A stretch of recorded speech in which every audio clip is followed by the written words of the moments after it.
I want to tell you about a few of the things that I have learned during these last 5 years of intensive research.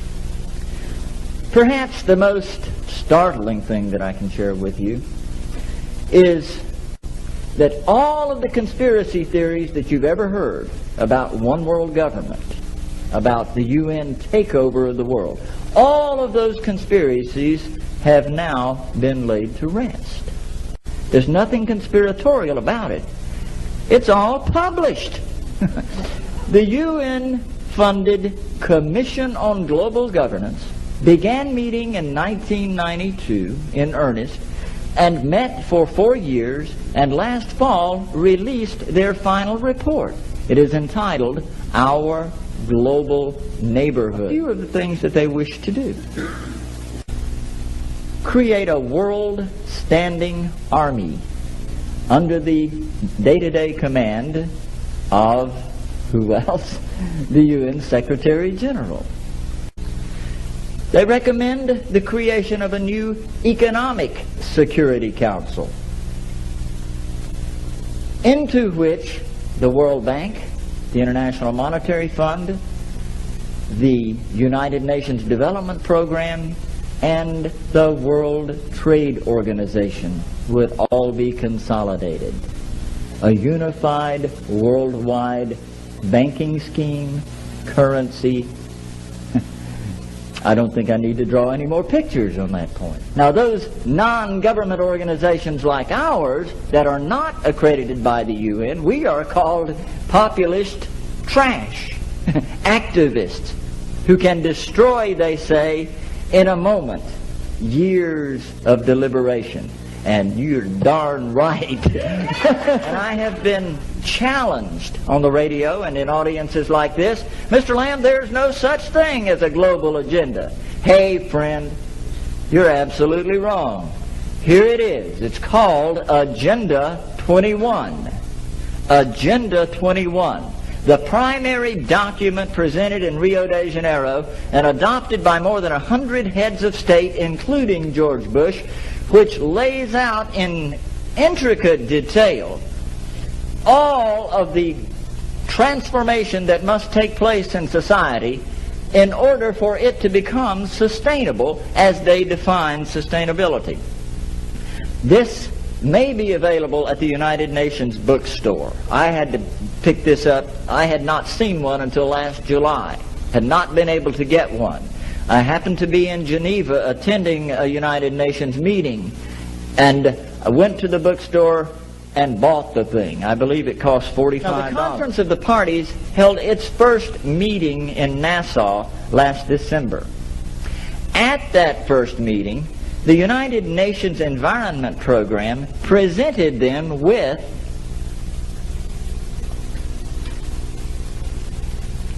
a global biodiversity assessment. Started in 1992 with a grant from the Global Environment Facility for $3.3 million, orchestrated and coordinated by the World Resources Institute and the World Wildlife Fund and the International Union for the Conservation of Nature.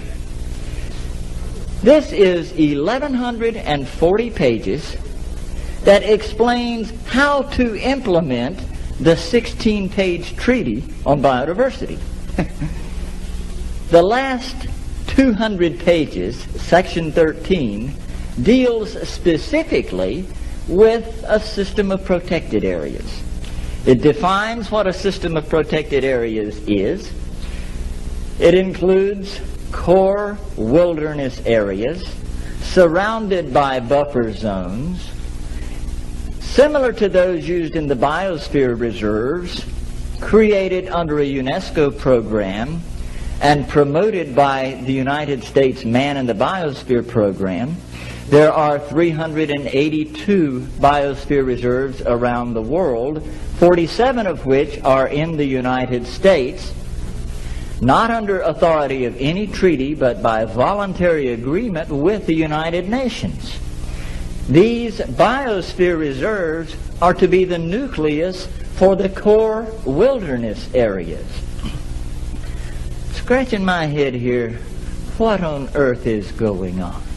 And then I stumbled on page 993, and friends, if you don't think that's some heavy reading at night, page 993, after describing these protected areas, sums it all up by saying, the recently published Wildlands Project in the United States is the central theme of protected areas. And on page 15 of the Wildlands Project, Dr. Reed Noss says that we must convert at least 50% of the land area of North America to wilderness, off limits to human beings. Those core wilderness areas are to be interconnected by wilderness corridors off limits to human beings. Those wilderness areas are to be surrounded by buffer zones that may have limited resource use under the supervision and permitting of the federal government, in collaboration with non-government organizations. Human population is to be resettled into the remaining 25% of the land, into communities that are described as sustainable communities.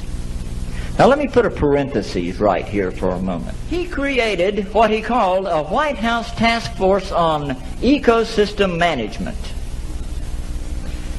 He called 20 federal departments together and said, you will create an ecosystem management policy, and you will implement the ecosystem management policy throughout the federal government, Department of Interior, Department of Agriculture, Department of Commerce, Department of Education, throughout the federal government. They developed what they called multimedia enforcement. Where they run into a problem with a community that will not accept this ecosystem management concept, multimedia enforcement means that all 20 federal agencies descend on the community and begin inspections and writing tickets. I couldn't believe it. The document calls for literally reducing the human population by as much as 2/3 to 3/4 in the next 30 to 50 years. It could set aside up to 1/2 of the American landscape into wilderness areas interconnected by wilderness corridors, all surrounded by human buffer zones in which human activities are highly regulated.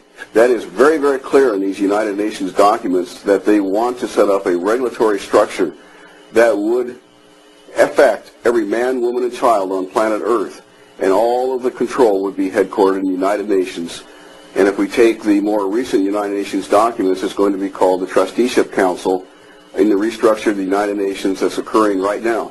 And the Man in the Biosphere Program, as revealed in the U.S. State Department documents as well as UNESCO documents, clearly show that the Man in the Biosphere Program actually is the first step in implementing the Convention on Biological Diversity.